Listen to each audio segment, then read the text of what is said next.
Rights ಇಲ್ವಾ ನನಗೆ? ವಿರೋಧ ಪಕ್ಷಕ್ಕೆ ರೈಟ್ಸ್ ಅಶೋಕ, ನಿಮಗೆ ದೂಷಿಸ್ತಾ ಇಲ್ಲ ನಾನು ಅಂಕಿಅಂಶನೇ ಕೊಟ್ಟಿಲ್ಲ.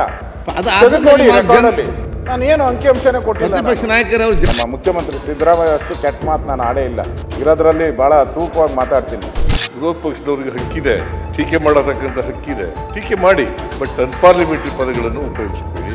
ಸಾಧ್ಯವಾದ ಮಟ್ಟಿಗೆ ಅಸತ್ಯವನ್ನ ಹೇಳ್ತಕ್ಕಂಥದನ್ನ ನಿಲ್ಲಿಸಿ. ನೀವು ಪರಿಹಾರ ಕೊಟ್ಟಿಲ್ಲ ಅಂದೆ, ಅದಕ್ಕೆ ಎದ್ದು ನಿಂತ್ಕೊಂಡು ಗಲಾಟೆ. ಏನು ತಪ್ಪೇನು ಹೇಳಿದೆ ನಾನು? ಯಾರೇ ಆಗಲೂ ಕೂಡ ನಾವು ಈಡಾಗಲ್ಲ ಅಂತಂದ್ರೂ ಕೂಡ ಅನೇಕ ಸಾರಿ ಸದಸ್ಯರುಗಳು ಅಡ್ಡಿಪಡಿಸ್ತಕ್ಕಂಥ ಕೆಲಸವನ್ನು ಮಾಡಿದ್ದಾರೆ. ನಾನು ಹೇಳೋದು ನಾನು ಅವರ ಯಾರು ಸಿದ್ದರಾಮಯ್ಯ, ನಮ್ಮ ಮುಖ್ಯಮಂತ್ರಿ ಸಿದ್ದರಾಮಯ್ಯ ಅಷ್ಟು ಕೆಟ್ಟ ಮಾತು ನಾನು ಆಡೇ ಇಲ್ಲ. ಇರೋದ್ರಲ್ಲಿ ಬಹಳ ತೂಕವಾಗಿ ಮಾತಾಡ್ತೀನಿ. ಅಷ್ಟು ಮಾತಿಗೆ ಇವರು ಹಿಂಗೆ ಎಗರಾಡಿದ್ರೆ ಹೆಂಗೆ? ನಾನೇನು ಹೇಳಿದೆ? ನೀವು ಪರಿಹಾರ ಕೊಟ್ಟಿಲ್ಲ ಅಂದೆ, ಅದಕ್ಕೆ ಎದ್ದು ನಿಂತ್ಕೊಂಡು ಗಲಾಟೆ. ಏನು ತಪ್ಪೇನು ಹೇಳಿದೆ ನಾನು? ಅಂಕಿಅಂಶ ಓದೇ ಇಲ್ಲ ಇನ್ನ. ನಾನು ಅಂಕಿಅಂಶ ಯಾರ್ಯಾರು ಏನೇನು ಕೊಟ್ಟಿದ್ರು ಅಂತ ಹೇಳಲೇ ಇಲ್ಲ. ಅದಕ್ಕೆ ಇಷ್ಟೆಲ್ಲ ಮಾತಾಡಿದ್ರೆ ನಾವು ವಿರೋಧ ಪಕ್ಷದವರು ಏನ್ ಮಾತಾಡ್ಬೇಕಾದ್ರೆ?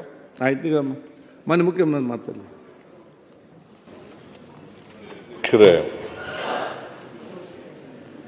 ನಾವು ಸರ್ಕಾರ ನಡೆಸ್ತಕ್ಕಂಥದ್ದು ಪ್ರಜಾಪ್ರಭುತ್ವ ಒಪ್ಕೊಂಡಿದ್ದೀವಿ. ಸಂಸದೀಯ ವ್ಯವಸ್ಥೆಯಲ್ಲಿ ಕೊಡೋದು ತಗೊಳ್ಳೋದು ಇದ್ದೇ ಇರ್ತದೆ. ಹಾಗಂತೇಳಿ ಸಭಾನಾಯಕರು ಮಾತಾಡುವಾಗಲಿ, ವಿರೋಧ ಪಕ್ಷದ ನಾಯಕರಾಗಿ ಮಾತಾಡೋದಾಗಲಿ ನಾವು ಅಡ್ಡಿಪಡಿಸ್ತಕ್ಕಂಥದ್ದು ಸರಿಯಾದಂಥ ಕ್ರಮ ಅಲ್ಲ. ಇತ್ತೀಚಿನ ದಿನಗಳಲ್ಲಿ ಈ ಸದನದ ಗೌರವ ಕಡಿಮೆ ಆಗ್ತಾ ಇದೆ. ಅಜಯ್, ಚರ್ಚೆಯ ಗುಣಾತ್ಮಕವಾದಂಥ ಚರ್ಚೆ ನಡೀತಾ ಇಲ್ಲ ಅಂತಕ್ಕಂಥ ಅಭಿಪ್ರಾಯ ಸಾರ್ವಜನಿಕರು ವ್ಯಕ್ತಪಡಿಸ್ತಕ್ಕಂಥ ಪರಿಸ್ಥಿತಿನಲ್ಲಿ ನಾವಿದ್ದೇವೆ. ಇದು ಪರಿಸ್ಥಿತಿ. ನಾನು ಹಿಂದಿನದೆಲ್ಲ ಮಾತಾಡಕ್ಕೆ ಹೋಗಲ್ಲ. ನಾನು ವಿರೋಧ ಪಕ್ಷದಲ್ಲಿದ್ದಾಗ ಅಥವಾ ಮುಖ್ಯ ಸಭಾನಾಯಕನಾಗಿರುವಾಗ ಅಥವಾ ಬೇರೆ ಮಂತ್ರಿ ಆಗಿರುವಾಗ, ಸದಸ್ಯನಾಗಿರುವಾಗ ನಾನು ಯಾವತ್ತೂ ಕೂಡ ಸದನದಲ್ಲಿ ಅನ್ಪಾರ್ಲಿಮೆಂಟ್ರಿನ ಉಪಯೋಗಿಸಿಲ್ಲ. ವಿರೋಧ ಪಕ್ಷದಲ್ಲಿದ್ದಾಗಲೂ ಕೂಡ, ವಿರೋಧ ಪಕ್ಷದ ನಾಯಕನಾಗಿದ್ದಾಗ ಕೂಡ ಪಾರ್ಲಿಮೆಂಟ್ರಿ ಪದಗಳನ್ನೇ ಉಪಯೋಗಿಸಿರ್ತಕ್ಕಂಥದ್ದು. ಆ ಥರ ಅನ್ಪಾರ್ಲಿಮೆಂಟ್ರಿ ಉಪಯೋಗಿಸಿದ್ರೆ ನೀವು ಇದ್ದೀರಿ ಅಥವಾ ಬೇರೆ ಮಂತ್ರಿಗಳಿದ್ದಾರೆ, ಅದು ಇಂಟರ್ಫಿಯರ್ ಆಗ್ತಕ್ಕಂಥದ್ದು ಸಹಜ. ಆದರೆ ಪಾರ್ಲಿಮೆಂಟ್ರಿ ಪದಗಳನ್ನು ಉಪಯೋಗಿಸಿದಾಗ ಅದನ್ನು ಅಡ್ಡಿಪಡಿಸ್ತಕ್ಕಂಥದ್ದು ಸರಿಯಾದಂಥ ಕ್ರಮ ಅಲ್ಲ. ನಾನು ನಮ್ಮ ಮಂತ್ರಿಗಳಿಗೂ ಹೇಳ್ತೀನಿ ಮತ್ತು ಸದಸ್ಯರುಗಳಿಗೂ ಕೂಡ ಹೇಳ್ತೀನಿ, ವಿರೋಧ ಪಕ್ಷದವರು ಮಾತಾಡುವಾಗ ಅಡ್ಡಿಪಡಿಸ್ತಕ್ಕಂಥದ್ದು, ಸುಮ್ಮನೆ ಅಡ್ಡಿಪಡಿಸ್ತಕ್ಕಂಥದ್ದು ಸರಿಯಾದಂಥ ಕ್ರಮ ಅಲ್ಲ. ಇಲ್ಲಿ ಕೃಷ್ಣ ಬೈರೇಗೌಡರು ಅವರು ಫ್ಯಾಕ್ಟ್ಸ್ ಹೇಳಿದರು ಅಷ್ಟೇ. ಬಟ್ ಆದರೂ ಕೂಡ ವಿರೋಧ ಪಕ್ಷದ ನಾಯಕರು ಈಲ್ಡಾದರೂ ಮಾತ್ರ ಫ್ಯಾಕ್ಟ್ಸ್ ಹೇಳಬೇಕು, ಸತ್ಯ ಹೇಳಬೇಕು, ವಾಸ್ತವ ಸಂಗತಿಗಳನ್ನು ಹೇಳಬೇಕು. ಈಲ್ಡ್ ಆಗಲ್ಲ ಅಂತಂತಂದರೆ ಮಧ್ಯಪ್ರವೇಶ ಮಾಡ್ತಕ್ಕಂಥದ್ದು ಸರಿಯಲ್ಲ. ಸೊ ಅದು ನಾನಾಗಲಿ ನೀವಾಗಲಿ ಯಾರೇ ಆಗಲೂ ಕೂಡ ನಾವು ಈಲ್ಡ್ ಆಗಲ್ಲ ಅಂತಂದ್ರೂ ಕೂಡ ಅನೇಕ ಸಾರಿ ಸದಸ್ಯರುಗಳು ಅಡ್ಡಿಪಡಿಸ್ತಕ್ಕಂಥ ಕೆಲಸವನ್ನು ಮಾಡಿದ್ದಾರೆ. ಅದು ಹೋಗಲಿ, ಯಾಕೆ. ಬಟ್ ಈಲ್ಡ್ ಆಗಲ್ಲ ಅಂತಂದರೆ ಅಡ್ಡಿಪಡಿಸಬಾರ್ದು. ಎರಡು ಕಡೆ, ಈ ಕಡೆ ಆ ಕಡೆ. ವಿರೋಧ ಪಕ್ಷದವ್ರಿಗೆ ಹಕ್ಕಿದೆ, ಟೀಕೆ ಮಾಡತಕ್ಕಂಥ ಹಕ್ಕಿದೆ, ಟೀಕೆ ಮಾಡಿ. ಬಟ್ ಅನ್ಪಾರ್ಲಿಮೆಂಟರಿ ಪದಗಳನ್ನು ಉಪಯೋಗಿಸಬೇಡಿ. ಸಾಧ್ಯವಾದ ಮಟ್ಟಿಗೆ ಅಸತ್ಯವನ್ನ ಹೇಳ್ತಕ್ಕಂಥದನ್ನು ನಿಲ್ಲಿಸಿ ಅಷ್ಟೇ.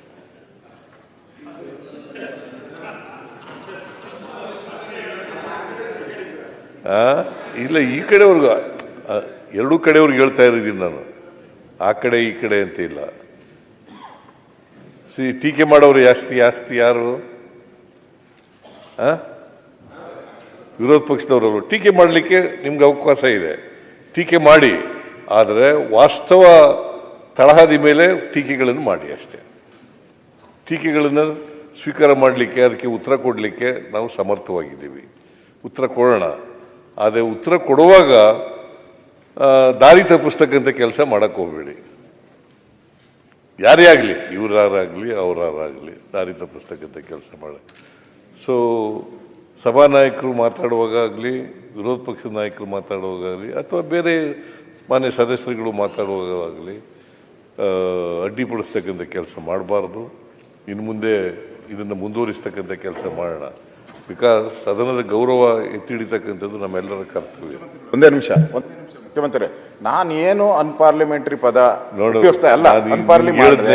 ಮತ್ತೆ ನಾನು ಏನು ಅಂಕಿಅಂಶ ಕೊಟ್ಟೆ ಅದನ್ನು ದಯವಿಟ್ಟು ಒಂದ್ಸರಿ ನಾನೇನು ಅಂಕಿಅಂಶ ಕೊಟ್ಟೆ ಅಂತ. ನಾನು ಅಂಕಿಅಂಶನೇ ಕೊಟ್ಟಿಲ್ಲ. ನೋಡಿ ರೆಕಾರ್ಡಲ್ಲಿ ನಾನು ಏನು ಅಂಕಿಅಂಶನೇ ಕೊಟ್ಟಿಲ್ಲ. ಪ್ರತಿಪಕ್ಷ ನಾಯಕರು ಜನರಲ್ ಆಗಿ ವಿತರಣೆ ಮಾಡ್ತಾ ಇಲ್ಲ ಅಂತ ಹೇಳಿದೆ ಅಷ್ಟೇ. ರೈಟ್ಸ್ ಇಲ್ವಾ ನನಗೆ? ವಿರೋಧ ಪಕ್ಷಕ್ಕೆ ರೈಟ್ಸ್ ಅಶೋಕ, ನಿನಗೆ ದೂಷಿಸ್ತಾ ಇಲ್ಲ ನಾನು. I am not abusing you ಅಥವಾ ಯು ಆರ್ ರೆಸ್ಪಾನ್ಸಿಬಲ್ ಅಂತ ಹೇಳ್ತಾ ಇಲ್ಲ. ಇಡೀ ಸದನ ಕೇಳ್ತಾರೆ. ಜನರಲ್ ಆಗಿ ಹೇಳ್ತಾ ಇದ್ದೀನಿ. ಅದನ್ನು ಮಾಡಬಾರ್ದು. ಯಾರುವೆ ಮಾಡೋದ್ರಿಂದ ಈಗ ಉತ್ತರ ಕರ್ನಾಟಕದ ಸಮಸ್ಯೆಗಳ ಬಗ್ಗೆ ಚರ್ಚೆ ಮಾಡ್ತಾ ಇದ್ದೀವಿ. ನಾವು ಗಂಭೀರವಾಗಿ ಚರ್ಚೆ ಮಾಡೋಣ. ಸರ್ಕಾರ ಏನು ಉತ್ತರ ಕೊಡಬೇಕು ಅದನ್ನು ಕೊಡೋಣ. ನೀವೇನು ಹೇಳಬೇಕು ಅದನ್ನು ಹೇಳಿ. ಆದರೆ ನಾವು ಯಾವತ್ತೂ ಕೂಡ ಪರಸ್ಪರ ನಾವೇನು ದ್ವೇಷಿಗಳಲ್ಲ. ನೀವು ವಿರೋಧ ಪಕ್ಷದಲ್ಲಿದ್ದೀರಿ, ನಾವು ರೂಲಿಂಗ್ ಪಾರ್ಟಿನಲ್ಲಿದ್ದೀವಿ. ನೀವು ಏನು ಹೇಳ್ತೀರಿ ಅದನ್ನು ಕೇಳಿ ಉತ್ತರ ಕೊಡ್ತಕ್ಕಂಥದ್ದು ನಮ್ಮ ಕರ್ತವ್ಯ. ಅದು ಹೇಳುವಾಗ, ಅದನ್ನು ಕೇಳುವಾಗ ನಾವು ಸ್ವಲ್ಪ ಸಂಯಮನ ಪ್ರದರ್ಶನ ಮಾಡ್ತಕ್ಕಂಥದ್ದು ಉತ್ತಮ. ಅನ್ಪಾರ್ಲಿಮೆಂಟ್ರಿನ ಬಳಸಬಾರ್ದು ಅಂತಕ್ಕಂಥದ್ದನ್ನು ಮಾಡಬೇಕು. ಆಗ ಚರ್ಚೆ ಗುಣಮಟ್ಟ ಎತ್ತರಕ್ಕೆ ಹೋಗಲಿಕ್ಕೆ ಸಾಧ್ಯ ಆಗ್ತದೆ. ಈ ಸದನದ ಗೌರವವನ್ನು ಕಾಪಾಡಲಿಕ್ಕೆ ಸಾಧ್ಯ ಆಗ್ತದೆ. ಅದನ್ನು ಇನ್ನು ಮುಂದೆ ಮಾಡ್ತಕ್ಕಂಥ ಕೆಲಸವನ್ನು ಮಾಡೋಣ. ಈಗ ಇವತ್ತು ಇನ್ನೊಂದು ಗಂಟೆ ಇದೆ. ಇನ್ನೊಂದು ಗಂಟೆಯಲ್ಲಿ ಮುಗಿಸೋದಾದ್ರೆ ಇವತ್ತು ಮುಗಿಸಿ, ಇಲ್ಲದೆ ಹೋದರೆ ಒಳಗಡೆ ಮಾತಾಡಿದ್ದು ನಾವು. ಇಲ್ಲದೆ ಹೋದರೆ ನಾಳೆ ಮುಂದುವರಿಸಿ ಬೇರೆ. ನಾನು ರಿಸ್ಟ್ರಿಕ್ಟ್ ಮಾಡಲ್ಲ. ಈಗಲೇ ಇವತ್ತೇ ಮುಗಿಸ್ಬೇಕು, 1 ಗಂಟೆಲೇ ಮುಗಿಸ್ಬೇಕು ಅಂತ ಮಾಡಲ್ಲ. ರಿಸ್ಟ್ರಿಕ್ಟ್ ಮಾಡಲ್ಲ. ನೋಡಿ, 1 ಗಂಟೆಲೇ ಮುಗಿಸಿ, ಅರ್ಧ ಗಂಟೆಲೇ ಮುಗಿಸಿ, 1.5 ಗಂಟೆ ಮುಗಿಸಿ, 2 ಗಂಟೆ ಮುಗಿಸಿ ಅಂತ ಹೇಳಕ್ ಹೋಗಲ್ಲ. ನೀವು ಮಾತಾಡೋದು ಇವತ್ತು ಮಾತಾಡಿ ಮುಗಿಸ್ತೀವಿ ಅನ್ನೋದಾದ್ರೆ ಮುಗಿಸಿ, ಇಲ್ಲ ಬೇರೆ ದಿನ ಮಾತಾಡೋದಾದ್ರೆ ನಾಳೆ ಮಾತಾಡ್ತೀವಿ. ಪ್ರತಿಪಕ್ಷ ನಾಯಕರು ಇವತ್ತು 6:30 ಮುಗಿಸ್ತೀರಾ? ಸೊ ಇಷ್ಟು ಮಾತ್ರ ಇಟ್ಕೊಳ್ಳೋಣ. ಮಾನ್ಯ ಎಲ್ಲ ಸದಸ್ಯರುಗಳಿಗೆ, ಮಂತ್ರಿಗಳಿಗೆ ನಾನು CLP ಸಭೆ ಮನವಿ ಮಾಡ್ತೀನಿ. ನಾವು ಅನಗತ್ಯವಾಗಿ ಇಂಟರ್ಫಿಯರ್ ಆಗೋದು ಬೇಕಾಗಿಲ್ಲ. ಈಲ್ಡ್ ಆಗಿ 1 ನಿಮಿಷ ಈಲ್ಡ್ ಆಗಿ ಅಂತ ಕೇಳಿ, ಅಥವಾ ನಿಮ್ಮ ಪರ್ಮಿಷನ್ ನೀವು ಕೊಟ್ಟರೆ ಮಾತಾಡೋಣ. ಹೌದು, ಓಕೆ. ಅಲ್ಲ ಅಧ್ಯಕ್ಷರೇ, ಮುಖ್ಯಮಂತ್ರಿಗಳು ಏನು ಹೇಳಿದ್ದಾರೆ ಅದು ಅವರ ಎಕ್ಸ್ಪೀರಿಯನ್ಸ್ ಮೇಲೆ ಹೇಳಿದ್ದಾರೆ. ಅವ್ರು ಹೇಳಿದ್ದು ನಾನೇ ಯಾವುದು ಅಂದರೆ ತಪ್ಪು ಅಂತ ಹೇಳಲ್ಲ, ಸರಿಯಾಗಿ ಹೇಳಿದ್ದಾರೆ. ಅದನ್ನು ಎಲ್ಲರೂ ಪಾಲನೆ ಮಾಡಬೇಕು. ನಾವು ಇರಬೇಕು, ಅವರು ಪಾಲನೆ ಮಾಡಬೇಕು. ನಾನು ಇರೋದರಲ್ಲಿ ಭಾಳ ಸಮಯದಿಂದ ಮಾತಾಡಿದ್ದೀನಿ. ಇದುವರೆಗೂ ನಾನು ನನ್ನ 25-30 ವರ್ಷ ಅಧಿವೇಶನದಲ್ಲಿ ನಂದು ಯಾವುದನ್ನು ಕಡದಿಂದ ತೆಗೆದಾಕಿರೋದು ಯಾವುದೂ ಇಲ್ಲ.